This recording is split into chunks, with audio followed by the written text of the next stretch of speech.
Guess what we're doing today? Starting a new Magic Treehouse book. Woo woo! All right, we are starting number 24, Magic Treehouse number 24. This one is Earthquake. Ooh, in the early morning. That sounds a little scary. Well, I do want to remind you that this is the fourth book in a series of missions that they're doing. Remember, they need some special writings because the Camelot Library is in trouble. What is going on with Camelot? There is always something crazy going on there. Anyway, remember, they were looking for something to follow, something to send, something to learn, and something to lend. So, of course, they have the follow, the send, the learn. What could somebody lend them? I don't know. Let's find out. All right. We're taking care of chapters 1 and 2 today. Chapter 1 is Tweet Tweet, and chapter 2 is Thunder Under the Ground. What that could be. We could take a clue from our title. Chapter 1, Tweet Tweet. Jack sat up in bed. He stared out his window. The sky was dark gray. The sun would be rising soon. It's almost time, he whispered to himself. The day before, in the Magic Tree House, Morgan's note had said, "Come back tomorrow in the early morning." Jack jumped out of bed. He put on his jeans and t-shirt. Then he grabbed his backpack and crept out into the hall. Jack peeked into Annie's room. She wasn't there. He slipped downstairs and out the front door. Annie was sitting on the porch steps. Jack sat down beside her. "What are you doing?"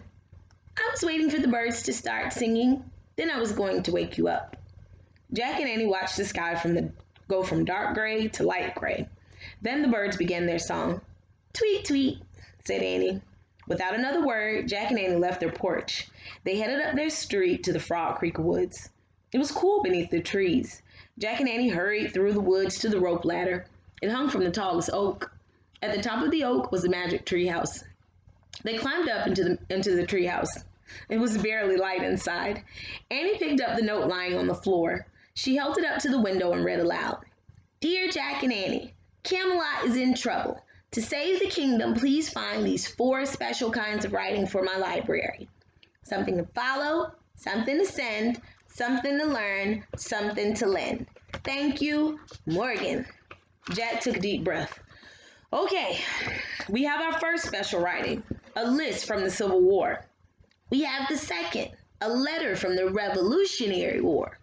We have the third, a poem from a pioneer schoolhouse. Now we just need one more.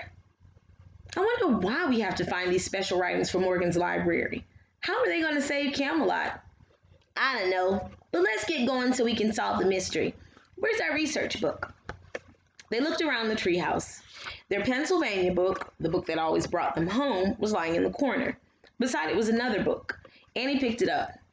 "This is it," she said softly. She showed the book's cover to Jack. It said, San Francisco, California, 1906. California? I've always wanted to go to California.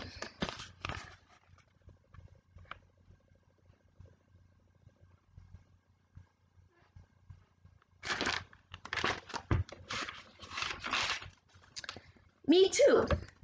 Annie laughed. "I guess I told Miss Neely the truth after all." "Yeah," said Jack, smiling. The Magic Treehouse had taken them to a pioneer school in their last adventure.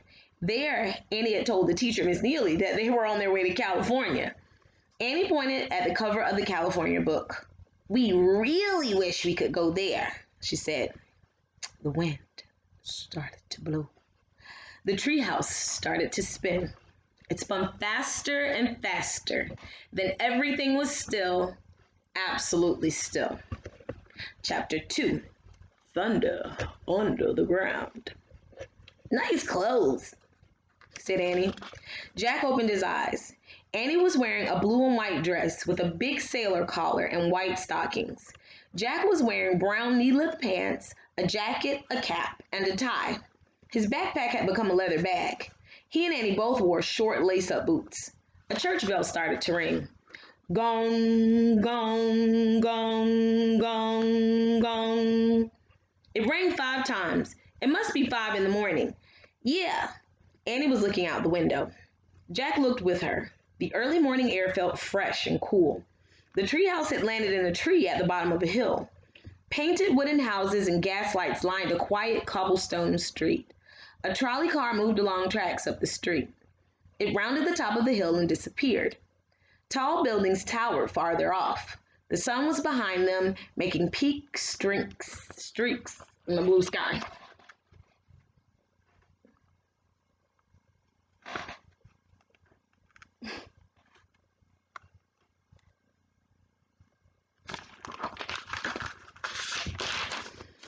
It's really pretty here.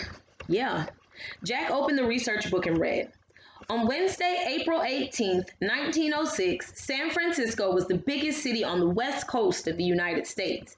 It had a population of 500,000 people.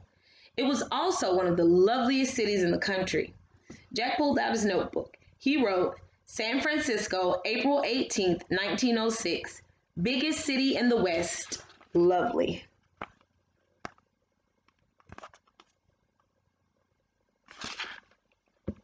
Let's go, Annie said impatiently.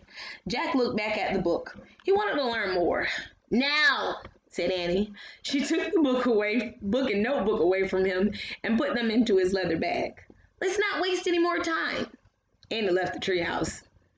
Doing research is not wasting time, Jack called after her. Buddy slung his bag over his shoulder and followed Annie down the rope ladder. When they had both stepped onto the grass, Jack looked around. Where to? Anywhere. Let's just explore and see the sights. We can be tourists. Okay, but don't forget we have to find the writing for Morgan's library. They started up the cobblestone street. As they walked up the steep hill, the sun rose above the tall buildings. The early light turned everything to gold. Stones, street lamps, and the glass windows of the silent houses. It's so quiet and peaceful. Yeah, everyone must still be sleeping. Suddenly, out of the quiet came a deep rumbling sound. Jack stopped. He grabbed Annie's arm. What's that? The noise got louder. It sounded like thunder coming from under the ground. The earth started shaking.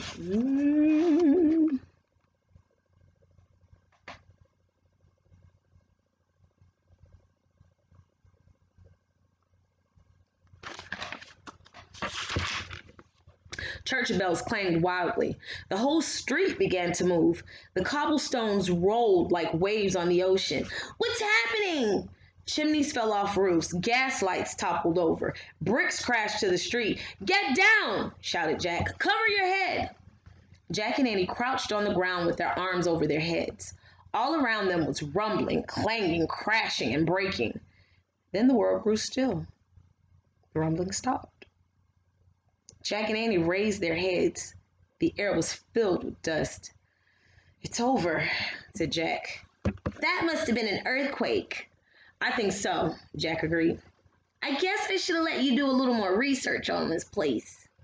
Yeah, probably, except I don't know exactly what we could have done.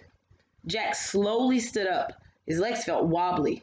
As he brushed off his pants, the deep rumbling came again, louder than before. Then the terrible shaking started. It was even harder than before. Jack was hurled to the ground. The earth trembled and quaked. Jack bounced against the hard cobblestones. Annie, he cried. He tried to stand but fell again. Through the dusty air, he saw the tall buildings swaying against the sky. Roofs were caving in. Up and down the street, bricks, glass, and concrete showered down. It seemed like a long time before the dreadful noise and shaking finally stopped. Ooh, we'll see what happens next time. Bye.